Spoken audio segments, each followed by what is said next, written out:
ملخص بقى الادوات الاستثماريه اللي بقالي شهر تقريبا بكلمكم عليها. الزبده من الاخر، عايز تتعلم تداول في البورصه وتتدرب على التداول في البورصه قبل ما تحط جنيه واحد عليك وعلى مباشر تريد.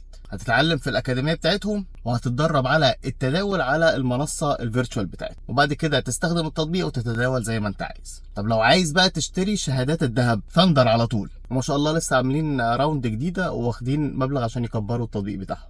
طب لو انت راجل من بتاع الاستثمار في العقارات ودماغك في المساكن وكده، سيبك من الشراء المباشر وروح في الاضمن اليومين دول الحصص العقاريه، ناوي وسيف. كل واحد له الايجابيات والسلبيات بتاعته، هتلاقيها في الفيديوهات بتاعتي. طب وبالنسبه لصناديق الاستثمار، اقوى صناديق الاستثمار اللي بيستثمروا في اكبر 30 شركه في الاي جي اكس 30. من اهم الادوات هنا هيبقى منثم طبعا، فده كده بسرعه اقوى حاجه في كل حاجه فيه. ومع ذلك هتلاقي ان جوه ثاندر ممكن تستثمر في الاي جي اكس 30 عن طريق بيلتر، وفي مباشر هتلاقي فيه كل انواع صناديق الاستثمار برضه. هتلاقي كل حاجه موجوده في حاجه، بس دي اشهر واكتر حاجات معروفه في كل اداه من الادوات دي.